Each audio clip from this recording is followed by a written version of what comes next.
fat loss. And then we can kind of go into this. If you, oh, before I even talk about that in this, I'm going to speak from personal experience. I applied these principles to a diet recently, right before Christmas. I did a cleanse, and then I followed a low, very low carb, supplement with fish oils, and high protein diet. I lost 4% of body fat in 18 days. So it works. Just a matter of, you got the, if you want to do it. It wasn't easy. It really sucked, actually. Jeff, is this kind of Atkins? No, I mean, wasn't Atkins all about No carbs. no carbs? I didn't say no carbs. Well, Yeah, they eat bacon and ribeyes. Yeah, and, that's yeah, all.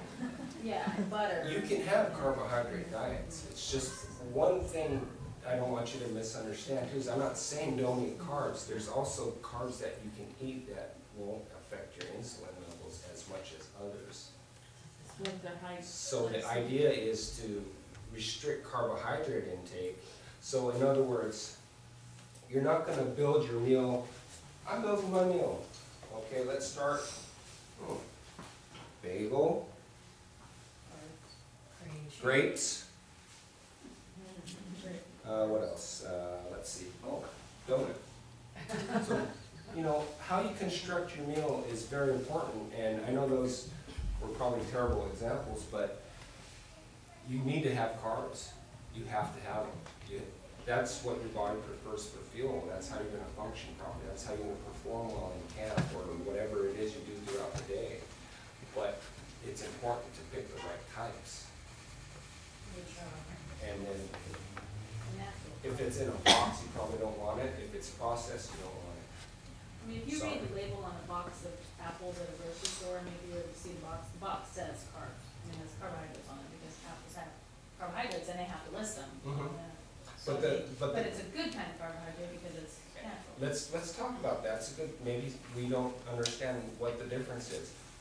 The apple versus a bagel will have less of an effect on your insulin and blood sugar levels than the bagel will.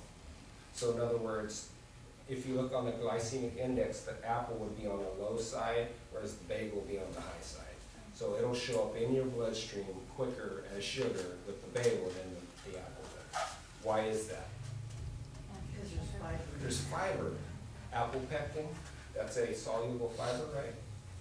That helps slows digestion. So there's ways to break the rules too. I'm not going to tell you those yet. There are ways to break the rules, yes. So that's why we say whole foods. The whole food will have less of an impact. And there's also some vegetables you got to watch out for too. Carrots are one of them, unfortunately. I'm going to tell you not to eat carrots, no. But if you're going to go on a fat loss diet that's temporary, maybe just kind of omit the carrots for a while, or peas, or something that's real sugary. Sweet potatoes? Yes. So here's what my diet was. It was, and I journaled it and everything. I forgot to bring the journals because I wanted to share it with you, but it was like spinach and eggs. Okay? Broccoli and some lean type of protein. At every meal I took essential fatty acids, and I kept my water intake at least,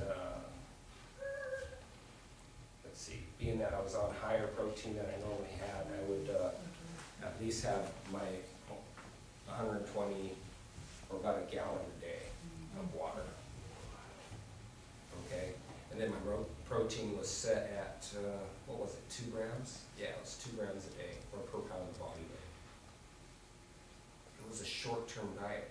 Remember that. That's not something you're going to do for a long-term thing. Now, we'll have to find stuff that will enable you to stay on track and do it for a while to get to your fat loss goals. And that's why maybe something that extreme is not in order, but we can certainly find a happy medium there to help you with your fat loss.